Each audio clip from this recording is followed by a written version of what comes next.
itu aku mau bercerita seperti apa aku mengajar nilai-nilai suku Batak terhadap anakku. Karena anak kami dan kami kan tinggal di Jakarta, sehingga lingkungan itu kan tidak banyak orang Batak.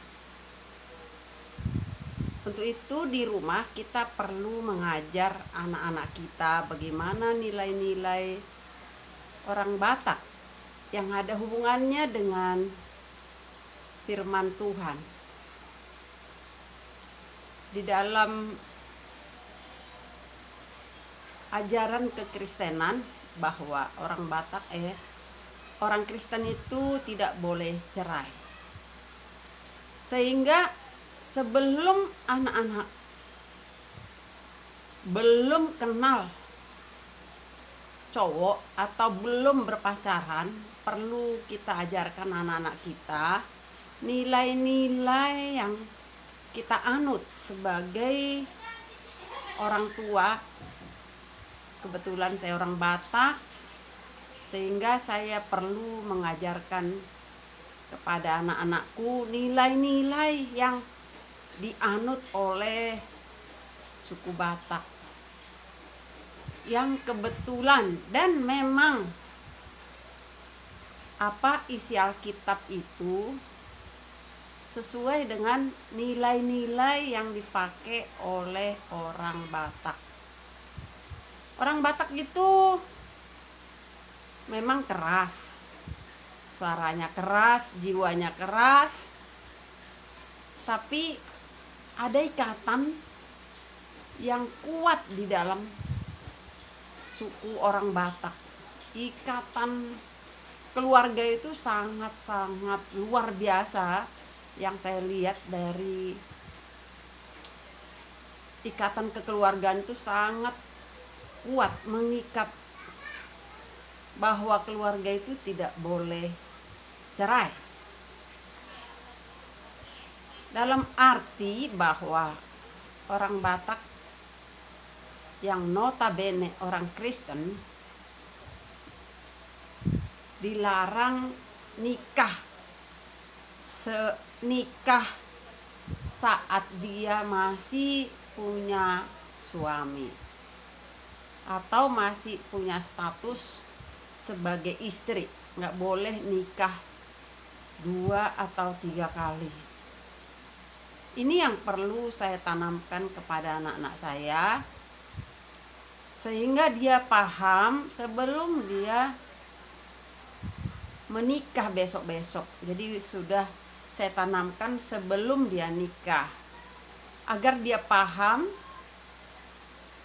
dan mengerti bahwa orang Kristen itu tidak boleh cerai. Kalau kita tidak ajarkan di rumah, mungkin dia akan bingung, mungkin dia tidak akan tahu, karena apa yang kita ajarkan akan dia ingat nanti, pada suatu waktu dia akan ingat kembali. Tapi kalau kita tidak mengajarkan, dia tidak akan tahu. Sehingga perlu kita ulang-ulang, kita ajar, kita didik, kita ceritakan berulang-ulang kali, seperti ada yang tertulis di dalam Alkitab bahwa didiklah anakmu berulang-ulang kali, saat dia duduk, saat dia berjalan, saat dia rebahan, pokoknya saat dia bangun, saat kita lagi ngobrol-ngobrol, ajarlah atau didiklah anakmu berulang-ulang kali. Itu firman Tuhan. Sehingga itu yang saya lakukan untuk mendidik anakku. Saya harus mengatakan itu kepada anak-anakku agar mereka dari usia dini mengerti bahwa cerai itu dilarang oleh Tuhan. Dan maaf kata nih, saya membandingkan antara suku A dengan suku B. Saya harus jelas-jelas mengatakan suku Batak itu luar biasa, ikatannya luar biasa. Contoh, kita menikah dengan orang Batak dibandingkan kita menikah dengan suku lain, apalagi beda agama, pasti akan berantakan karena tidak sama aturannya, tidak sama nilai-nilai yang dianut, sehingga nanti di dalam keluarganya ada perbedaan-perbedaan yang memicu mereka untuk ribut, sehingga perlu kita didik saat masih dini, usia masih dini.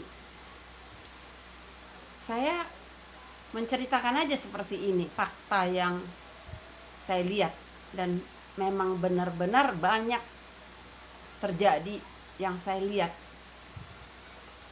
Saya mengatakan seperti ini, kalau orang Batak itu, walaupun notabene orang mencap orang Batak itu orangnya kasar lah, pokoknya yang banyak yang hal-hal negatif yang dicap atau disindir oleh suku lain, ya nggak apa-apa.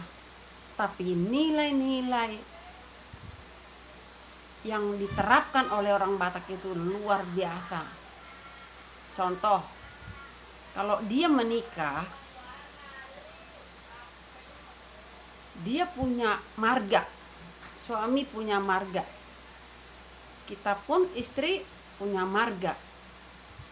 Seandainya ada keributan di antara suami istri nanti, biasanya nih orang Batak, ikatan marga itu sangat luar biasa untuk membimbing atau mengawasi keluarga yang masih muda ini. Keluarga yang baru menikah ini biasanya diawasi, dibimbing, dan dipantau. Karena apa? Ada saatnya kita pesta pernikahan, menghadapi pesta pernikahan. Ada saatnya kita menghadapi pesta kematian. Ada saatnya kita menghadapi hal-hal yang misalnya arisan, sehingga keluarga besar itu akan mencari mana anakmu si A.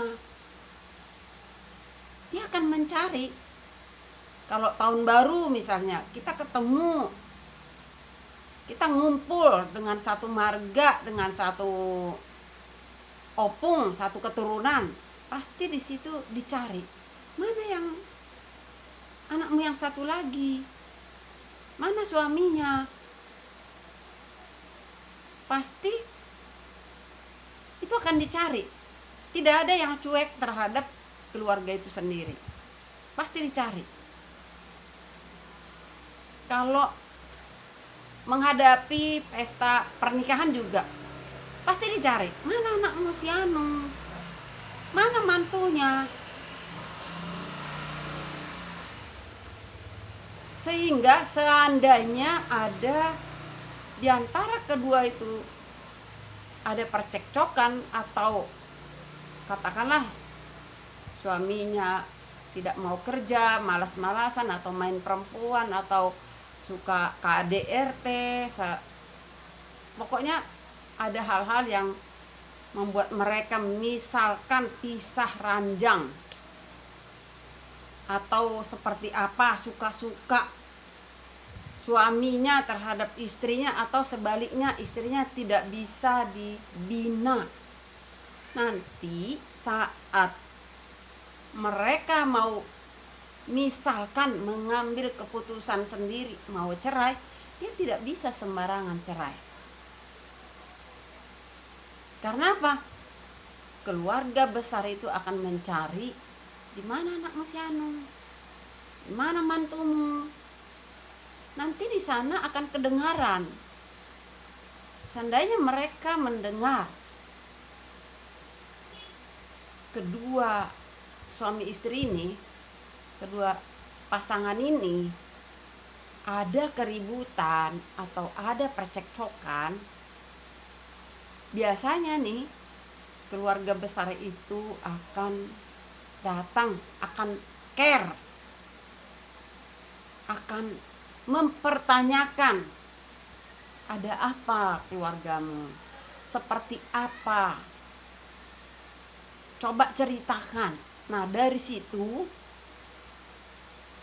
keluarga besar itu akan mengetahui kondisi keluarga ini. Sehingga nanti biasanya kalau seandainya, contoh, seandainya suami itu pergi sembarangan, gak pulang-pulang, dia akan dicari. Saya nggak tahu suami saya pergi ke sono, dia mukulin saya, atau dia main judi terus, atau apalah kelakuan dia main perempuan atau apa. Kita mengadu kepada keluarga itu, kepada keluarga besar itu, biasanya mereka akan mencari suami yang pergi tadi. Mereka akan menemui. Jadi ikatan keluarga besar itu punya tanggung jawab terhadap keluarga kita. Mereka akan mencari, mereka akan berusaha menasehati, membimbing sampai keluarga itu bisa kembali akur. Tapi kalau dia di luar daripada suku Batak, banyak mereka hanya berdua saja yang bertanggung jawab. Ya kalau mereka cekcok sendiri, nanti cerai sendiri, tidak ada ikatan keluarga yang care terhadap itu. Tidak ada rasa ikatan atau keterikatan keluarga besar itu untuk ikut campur di dalam keluarga itu. Sehingga ya cerai, suka-suka mereka. Karena apa? Tidak ada yang memperhatikan, tidak ada yang membimbing, tidak ada yang benar-benar peduli terhadap mereka. Kalau suku lain itu seperti itu, kayaknya keterikatan keluarga besar itu kurang berfungsi. Sehingga ya kalau mereka hancur sendiri. Kalau mereka misalnya lagi dalam gelombang yang besar, mereka tidak ada yang menyelamatkan. Tapi kalau orang Batak, keluarga besar itu sangat-sangat peduli. Pasti dicari. Kalau misalkan ada pesta seperti yang tadi, ada pesta, di mana si Anung? Kan dicari. Saat dicari akan kedengaran kan? Keluarga itu ribut, keluarga itu akur, keluarga itu tidak pulang-pulang, atau seperti apa. Keluarga besar itu akan mendengarkan berita kita. Sehingga dengan mendengarkan berita kita, biasanya ditanya langsung, kamu bagaimana keluargamu saat ini? Itu akan digali, bagaimana keluargamu saat ini, seperti apa kau merasakan, apa yang kau alami. Sehingga keluarga yang lagi frustasi bisa dia dikasih nasihat, bisa dibimbing, dan bisa dipersatukan kembali. Tapi kalau keluarga di luar orang Batak, mereka lebih cuek. Ya terserah dia, nggak ada ikatan, nggak ada yang peduli. Ya cuman orang tuanya aja, kalau enggak mertuanya, cuman itu aja. Ikatannya cuman antara kedua orang tua dari pengantin itu sendiri. Kalau keluarga orang Batak enggak. Ikatan marga itu punya hak untuk membimbing, memantau, ya mengomeli juga, ya namanya mengajar. mendidik. Pokoknya kalau ada nasihat jangan sakit hati, kata saya. Kalau besok-besok kamu dinasehati oleh marga, oleh keluarga kita, kamu jangan sakit hati. Dia itu sayang sama kita.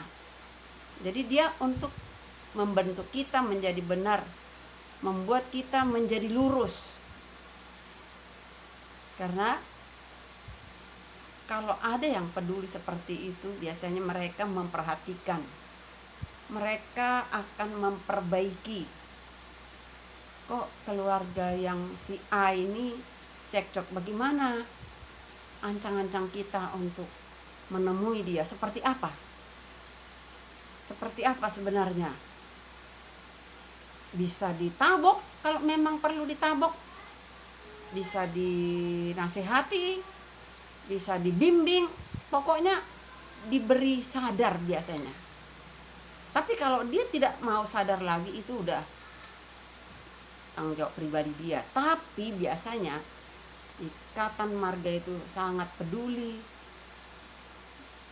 untuk membimbing, untuk mengawasi, untuk mempersatukan kembali, sehingga bisa dikatakan orang Batak dengan Alkitab, isi Alkitab itu tidak jauh berbeda. Apa yang tertulis di Alkitab itu yang dilakukan orang Batak. Jadi dia tidak sembarangan cerai, dia tidak sembarangan memperlakukan istrinya atau suaminya. Mereka harus bertanggung jawab, suka dan duka. Mereka bertanggung jawab keselamatan mereka, keutuhan keluarga itu sampai meninggal. Jadi ikatan marga itu sangat-sangat luar biasa. Inilah keunikan nilai-nilai yang dipakai orang Batak. Jadi anak-anakku harus tahu, jangan kamu malu jadi orang Batak. Jangan kamu anggap remeh orang Batak itu ribet.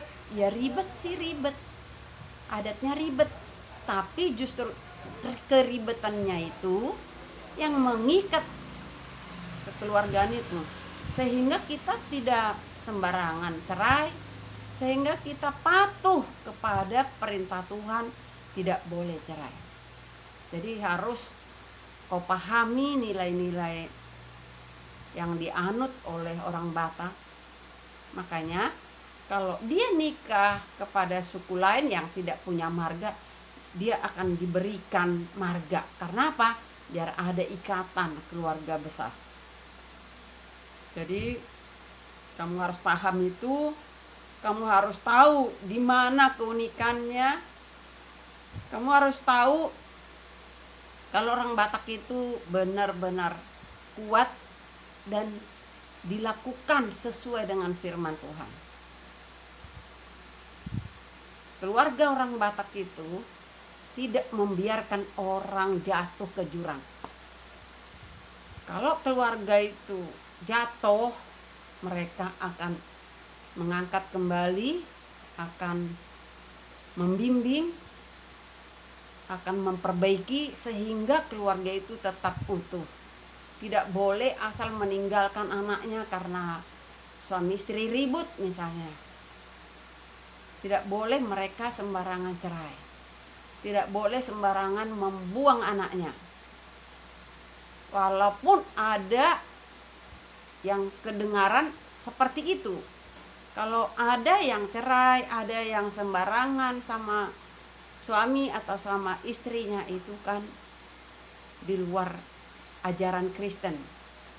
Dia pengikut iblis itu. Kalau dia itu cerai melulu, dia main perempuan terus, minum alkohol terus, pokoknya nggak mau taat perintah Tuhan, berarti dia mengikut iblis. Jadi anak-anakku harus tahu ajaran atau nilai-nilai yang dipakai orang Batak.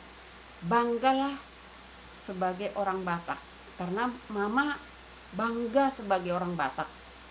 Kamu harus tahu apa keunikan kita, apa kekuatan kita. Jadi harus tertanam di dalam hatimu apa sih kelebihan orang Batak, apa sih kekuatan orang Batak, sehingga kamu bisa menilai. Jangan sembarangan menikah dengan yang tidak sesuai dengan ajaran kekristenan kita. Saya bilang, kamu harus tahu benar itu.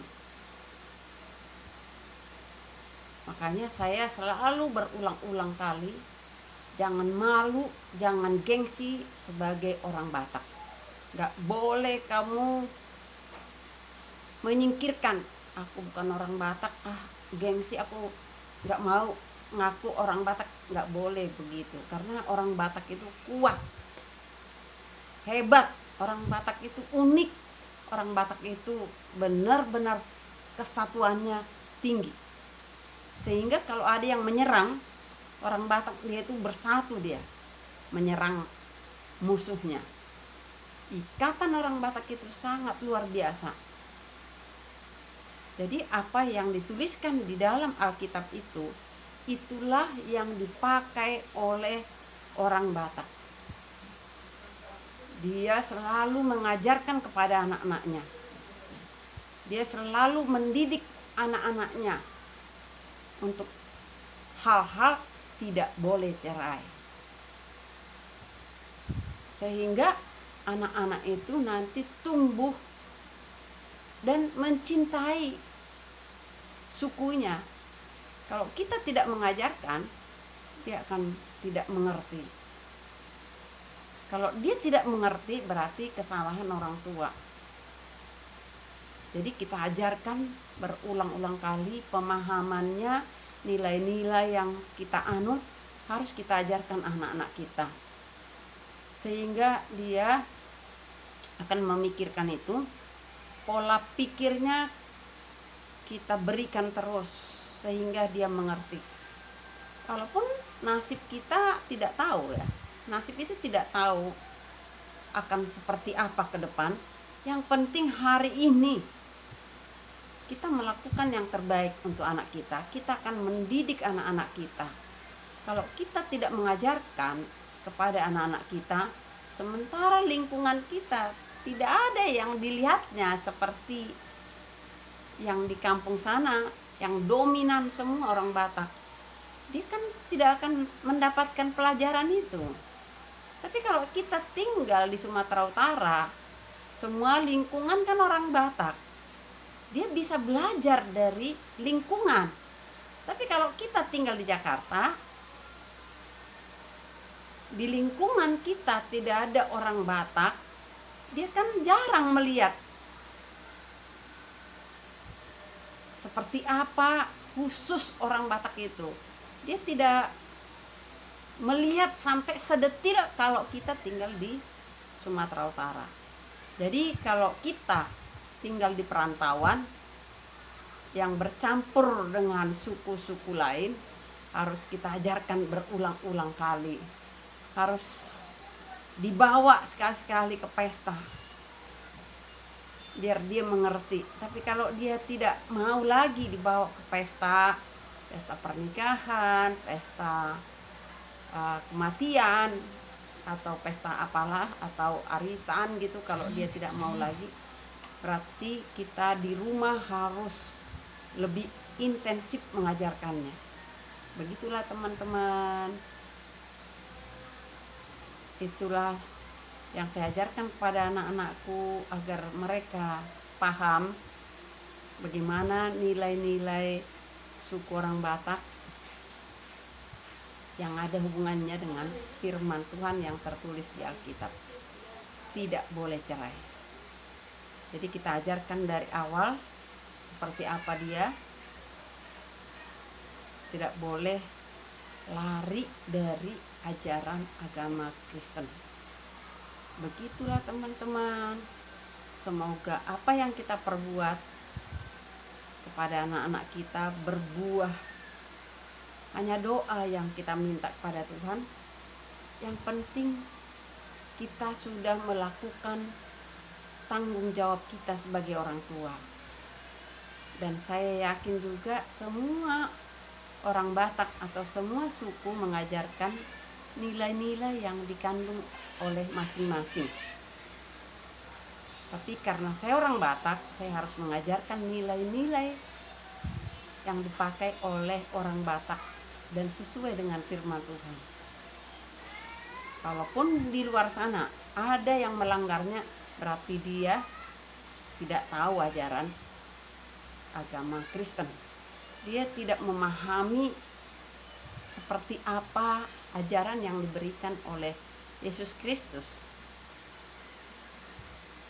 Dia harus paham, dia harus kita pantau,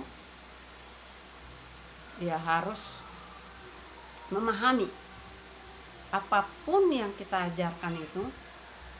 Nanti lama-lama dia mengerti, lama-lama dia akan masukkan ke pikiran bawah sadarnya ajaran-ajaran yang kita berikan kepadanya. Semoga Tuhan meluruskan jalan mereka, meluruskan jalan kita dalam membesarkan anak-anak kita. Oke teman-teman, terima kasih.